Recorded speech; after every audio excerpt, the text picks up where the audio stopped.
রাজনীতিতে কোনো হিংসা সঠিক নয়, ইটের বদলে পাটকেল ছোড়ার পক্ষপাতী আমরা নই, বললেন পর্যটন মন্ত্রী শঙ্কর ঘোষ। তিনি বলেন, স্বাধীনতার পর থেকে পশ্চিমবঙ্গের রাজনীতি বারবার রক্তাক্ত হয়েছে, সেটা মুছে দেওয়াই আমাদের লক্ষ্য। প্রধানমন্ত্রী এবং মাননীয় স্বরাষ্ট্রমন্ত্রী এবং আমাদের সর্বভারতীয় সভাপতির যা নির্দেশিকা, পশ্চিমবঙ্গের রাজনৈতিক হিংসা মুছে দেওয়া, যেটা স্বাধীনতার পরবর্তী সময় আবহমান ছিল রক্তের সংস্কৃতি, সেটা মুছে দেওয়াটাও কিন্তু আমাদের পার্টি ইন পাওয়ার বা শাসক দলের পক্ষ থেকে তার চেষ্টা আমরা করেছি। মনে রাখবেন, মাননীয় মুখ্যমন্ত্রী কিন্তু একটি কথা খুব সুন্দর বিধানসভায় বলেছিলেন।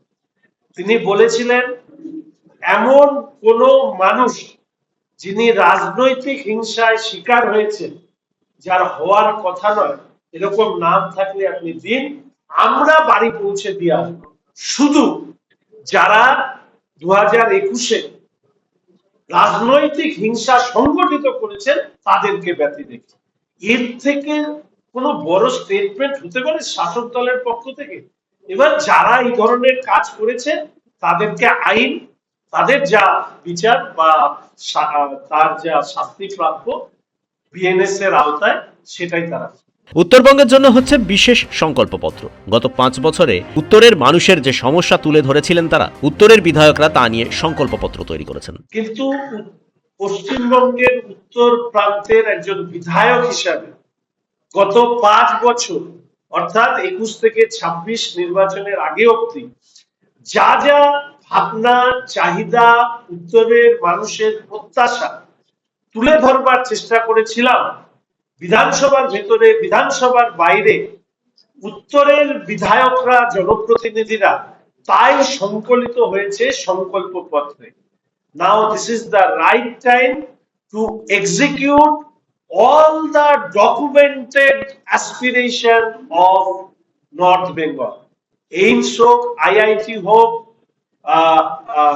আমাদের ইন্ডিয়ান ইনস্টিটিউট অফ ম্যানেজমেন্ট হোক, ফ্যাশন ইউনিভার্সিটি হোক, স্টেডিয়াম হোক, আমাদের ক্যান্সার হসপিটাল হোক, আমাদের এমপ্লয়মেন্ট জেনারেশন হোক, চা বাগানকে নতুন দিশা দেওয়া হোক, আমাদের পর্যটনের ক্ষেত্রকে আরো বিস্তৃত পরিধিতে নিয়ে যাওয়া হোক। এবার ওই যে বলেছেন, কথা কম কাজ বেশি। শঙ্কর ঘোষ বলেন, আমরা এক নতুন বিধানসভা দিতে চাই যেখানে বিরোধীরা কথা বলতে পারেন। মুখ্যমন্ত্রী বিরোধীদের সম্মান করতে শিখিয়েছেন। সর্বদলীয় যে বৈঠক হতো, দুটোই দল ছিল, সাথে আইএসএফ ছিল।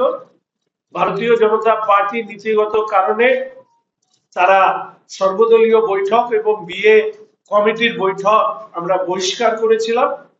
কিন্তু সেখানে আইএসএফ এর নির্বাচিত বিধায়ক থাকা সত্ত্বেও, শ্রী নৌশাদ সিদ্দিকী থাকা সত্ত্বেও তাকে কখনো ডাকা হয়নি।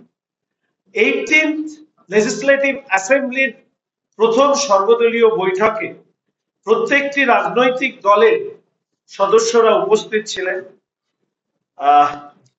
জেইউপি, আইএসএফ, আইএনসি, সিপিআইএম প্রত্যেকটি রাজনৈতিক দলের প্রতিনিধিদের উপস্থিতিতে প্রথম সর্বদলীয় বৈঠক আমরা সম্পন্ন করি।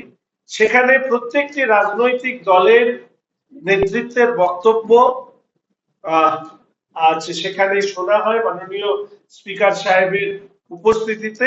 বিধানসভায় আজ সর্বদলীয় বৈঠক হয়। দীর্ঘদিন পর এই প্রথম সর্বদলীয় বৈঠকে সব রাজনৈতিক দলের প্রতিনিধিরা ছিলেন। পরিষদীয় দলের সবাই তাদের নিজেদের কথা তুলে ধরেন। 18 তারিখ বিধানসভার অধিবেশন শুরু হবে, 22 তারিখ হবে বাজেট পেশ। ব্যুরো রিপোর্ট, পূবের কলম ডিজিটাল।